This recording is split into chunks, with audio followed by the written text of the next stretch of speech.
At syempre pa, dahil sa pinag-uusapan nga natin, meron tayong dalawang panauhin na ikunento sa atin kung ano ba yung kanilang karanasan. Isang profesor na Muslim at isa namang profesor na Kristiyano. Medyo masaklap yung kanilang mga storyang pinagdaanan. Kailangan natin ngayon na magkaroon ng konting mas malawak na tanaw. Kung ano nga bang ibig sabihin ng mga ito, ano nga bang ugat ng ganitong klase mga problema.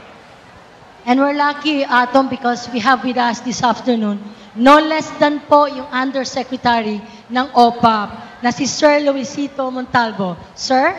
Ayan, kasama ko ngayon si Yusek Montalvo. Sir, please join us on stage. Thank you, sir. Professor Camlian, thank you po. Sir, welcome po sa PISTEC. Magandang hapon, Yusek. Yeah. Magandang hapon sa mga Iligan Po. Yes, at Iligan. dito sa Manila. Magandang hapon. Yes. Tapos gusto kong simulan, Yusek, no? Sa isang tanong,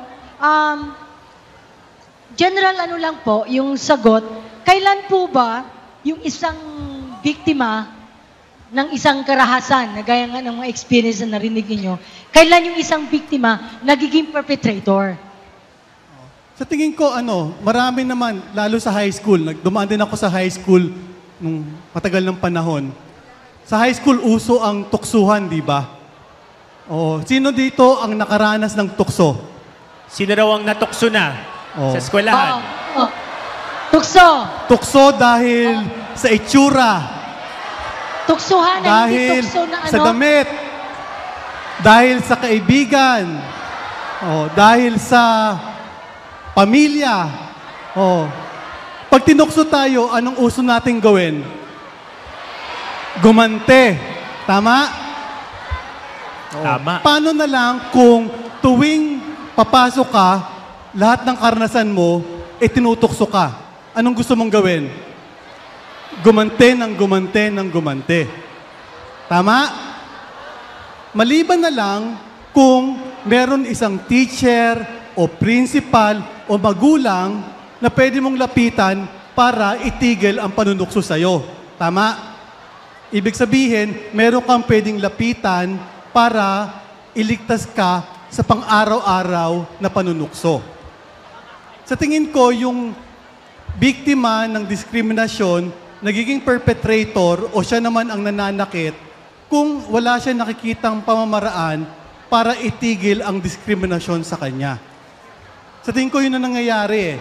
Mga Muslim, pakiramdam nila, patuloy silang nagdi-discriminate pero walang mekanismo ang pamahalaan, ang lipunan, ang simbahan, ang mga nakatatanda sa kanila para itigil ang diskriminasyon. Kaya ang gagawin nila, ilalagay nilang sa sarili nilang kamay ang pamamaraan para itigil ito.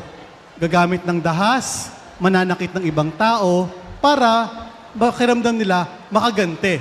Sa tingin ko, yun ang isang malalim na dahilan kung bakit ang isang biktima ng diskriminasyon posibleng maging perpetrator. Tapos, follow up ko lang, Yusek, no? At to what extent ba yung ating, yung sinasabi nating violent conflict na nagiging resulta ng isang negative na perception or misinformation sa bawat isa? Kailan siya nagkakaroon ng, because of yung misinformation o yung sinasabi nating as a result of negative yung perception, kailan siya nagiging resulta na ng isang violent conflict? At anong extent? Siguro, itanong ko dito sa mga kasama ko sa Manila, sino dito ang merong kaibigan na Muslim? Sino raw ang may kaibigang Muslim? Marami-rami rin, Yusek. Marami, Sino dito ang walang kaibigan na Muslim? Taas ng kamay. Walang kaibigang Muslim. Pwedeng sa Iligan itanong natin? Oh yes, sige. Sa Iligan, Tanong niyo, Yusek, sino dito sa inyo? Sige. Sino daw ang may kaibigan na Muslim? Pakitaas ang kamay. Marami. Ngayon, sino ang walang kaibigang Muslim? O Kristiyano? O Kristiyano? Sino walang kaibigan na Kristiyano? Ilan lang, Yusek. Ilan lang. Makikita natin, sa tingin ko, kapag malawakan yung kakulangan ng pagkakaintindihan na nagmumula sa matagal na panahon, tapos walang pagkakataon ang tao na makisalamuha sa Kristiyano o sa Muslim man, na-perpetuate at a certain point, yun nga, may mga grupo na sabing, kung hindi namin gagawin, na ipagtanggol, kunyari, ang aming kapwa Muslim, walang magtatanggol sa amin. At patuloy yung kakulangan ng pag-uunawa, kakulangan ng pagkakataon para makipagsalamuha sa ang Muslim sa Kristiyano, ang Kristiyano sa Muslim. Ang gagawin ng ilang tao, mag-aalma kami, aalsa kami. We will take up arms para mapakinggan kami ng mga kasama naming Kristiyano o mapagtanggol namin ng kapwa naming Muslim. And then it becomes a cycle of violence. People actually would organize themselves, take up arms para masabing, ayaw namin kayo kasama. Bubukod kami sa inyo, hihiwalay kami sa inyo kasi hindi naman tayo nagkakaintindihan. And that becomes a source of armed conflict on the national level. So, Baikon, definitely, sabi nga ni Yusek Montalvo, napakahalaga ng regular communication. Hindi maging hiwalay at laging mag-uusap, mag-uugnayan yung mga tao mula sa iba-ibang mga grupo, partikular sa karanasan natin sa mga Kristiyano at saka sa mga Muslim. Maraming salamat, Yusek Luisito Montalvo. Meron po ba kayong gustong idagdag? And sa akin lang, isang dagdag lang, mag-ingat tayo sa media. Sa tingin ko kasi, sa Maynila, kapag merong gulo sa Mindanao, ang tinatawag nila doon sa ng gulo, Muslim. Ang tanong ko, bakit? Pero pag may nanggulo sa Maynila, tinatawag bang Kristiyano? Hindi. So sa atin, na walang kakilalang Muslim, ang tingin tuloy natin sa lahat ng Muslim, nanggugulo.